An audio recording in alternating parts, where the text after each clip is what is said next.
Good. I'm really excited. I hope you all are too. And now is the time for the Q&A portion of the program. Laura, if you want to come on up.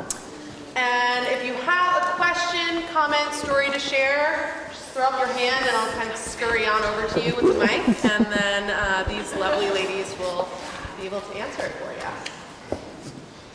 So does anybody have a question? I'll just tell my story. Yeah. So thank you guys for actually doing this, because I've been doing this for the past 3 years and trying to actually be a fair company. We want to profit share with our employees. What's your company? Almadula is our new company. We used to be creative planning. We actually sell to farmer, used to. But we repeatedly kept getting dirty plants from other gardens that had really poor practices and that they didn't have these kind of standards. And you know, it's just really sad that most gardens don't really follow good practice, and they would rather just put band-aids over their problems instead of address them properly. And I think a big part of it is, like what she has said, is pretty much everything we've done over the past years, actually now. And we based our company off of microgreens, which is honestly a fantastic market in Oregon, and we've seen that. So I just really wanted to say I really appreciate you guys for actually trying to step forward and make headway, because someone has to do it, and I'd really love to be part of that with our company. So thank you guys. Yeah, thank you.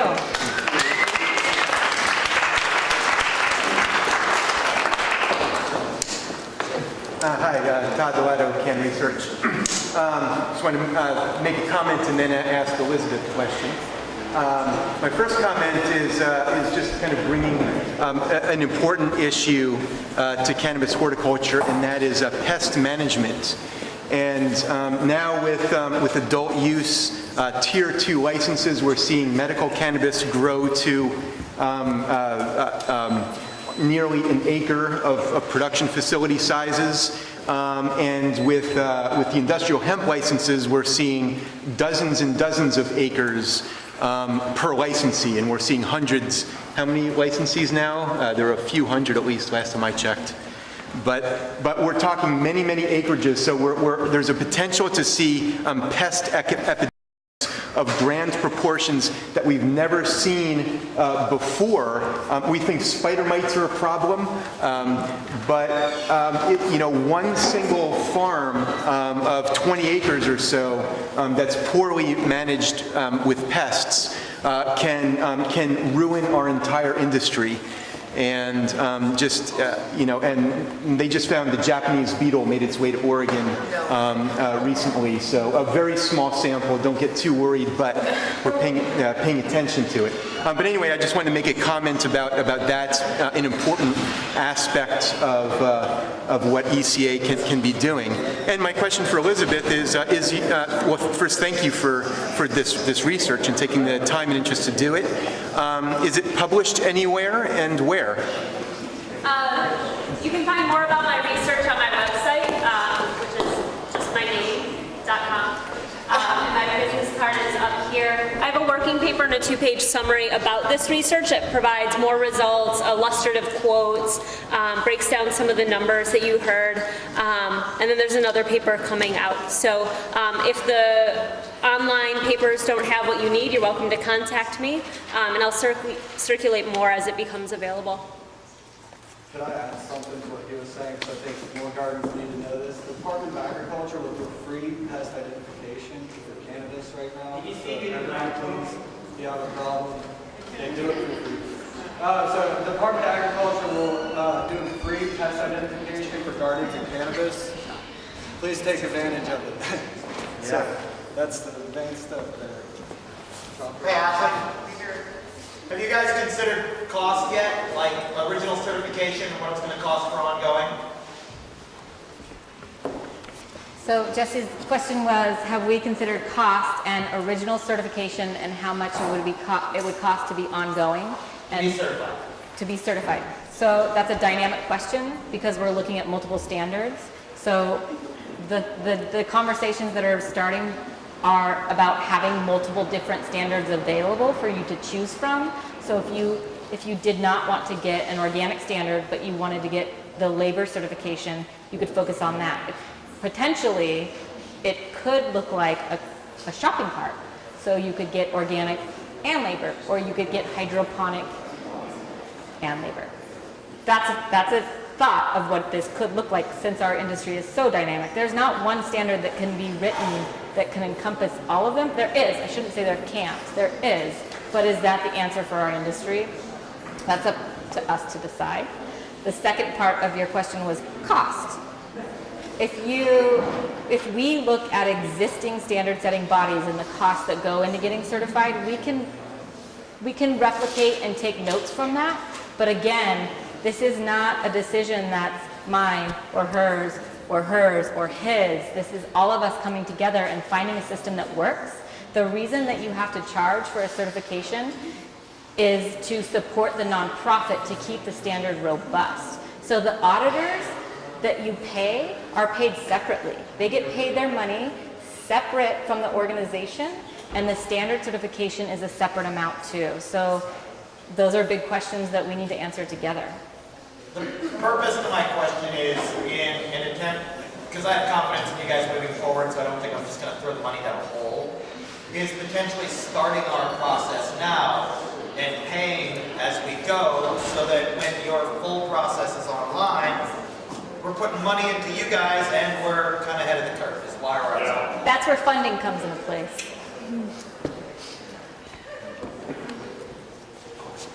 Awesome. Anybody else? Who were the A dispensers? Yeah. Actually, who were the C? I will never tell you. I will never tell you where I went or what I found where. But it's scary out there. Little pockets of hope and good information.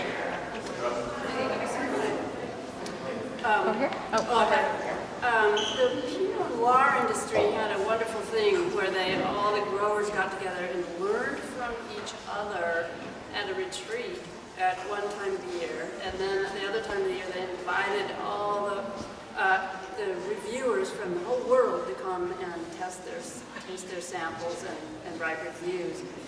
And I think that your education platform could be maybe not only for consumers, but we need to educate ourselves on our own, how to grow cannabis organically and all the ways that really work, and share that knowledge to grow ourselves, our industry, in particularly the brand in Oregon, I think, too, like they do. So could that be part of what we do? I'm looking for a place for this to happen, and I'm happy to put in As a grower, Yes. education. Yeah. I think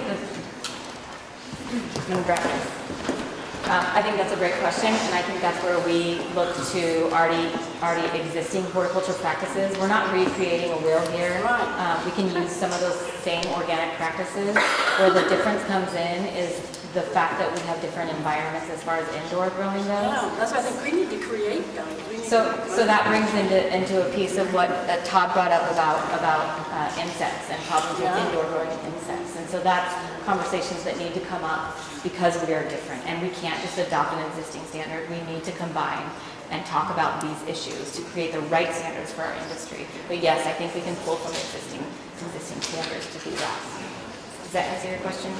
Sort of. I'd like to see part of the organization be a platform for growers to come together and learn from each other. Because I don't think it doesn't exist otherwise. You're right. You can't just take what's happening. And that's where it works, like Emma and what she hopes to bring to educate bud tenders so that they're relaying the right information about the questions that Elizabeth brought up, as well as consumers. They need to know to ask the right questions, so marketing towards those consumers to ask those right questions, and then you're bringing in a third element of education too. So, yeah. I probably don't need the microphone, but... It did. It's recording to the live webcam. Well, perfect. Then I'm Tyson with So Fresh and Oregon's Finest. I wanted to just comment on your numbers that you reported as far as the $12.06 average wage in the cannabis, and you reported $12.06 average wage in the cannabis business community, which is pretty appalling when you think about it. And really at $13 an average wage in Multnomah County for livable wage, it really makes me ask the question, what is a real wage that we need to pay in the cannabis business community to create a sustainable quality of life here in Oregon? Because I don't know anybody that can raise a family on 12 or 13 an hour. Thank you. I don't know who has the answer to that. Does anyone want to, do either of you want to talk on that? I'll comment real quick. The $13 an hour being the livable wage was for one adult, double that for a kid, and then add on a family, and that continues to increase. And I believe that the statistics were a family of 2 adults and 2 children was $40 an hour being the livable wage for one family, just to clarify on those numbers. And yeah. There's a long... So to receive an ethical cannabis certification, would you look to the employers to be paying $40 an hour? That's a great question. It's going to reflect skill sets and everything that any industry rewards. I would say no. That's not. I don't think that's the point that's being made. I think that is what we have to establish. You tell me where you can come to that you can still be sustainable but still support your employees. So I think that's where the argument breaks down, in my opinion, because I see it happen in agriculture, and that's why we're dependent on cheap migrant labor because of our expectation of food costs. And so until we have a more realistic expectation about what we're willing to pay at the register, it's not going to be able to be sustained. Yeah, but we get a chance to... That $40 an hour is 2 adults, so that's $20 an hour each. So just to break that down a little bit. Yeah, no, I'm not afraid of that number at all. I think that what's important is to recognize that that's a number that we need to be able to price into our economy if we're going to sustain it and attract a high-quality local workforce. I just wanted to add a small insight from really interesting fair trade research that's done on eBay, where they put similar products up for sale and they put ethical claims on one and they don't put it on the other, and then they look at the price differential of what people are willing to pay. And there are all sorts of versions of this study that take place, but the willingness to pay extra varies by product, and we don't know what it is for cannabis yet. But if it's anything like organic produce and willingness to pay extra, we can expect people to pay quite a bit more. So a recent study on strawberries showed that people were willing, something like 86% of people are willing to pay an extra $1 for a pint of strawberries if they believe that the people who have harvested and picked the strawberries have a living wage and health benefits. An extra $1 per pint. Is that about 27%? What's that? What percentage is that? It was about 85% said that they would. So an extra $1 is that about So they were looking at $3.50 was the baseline.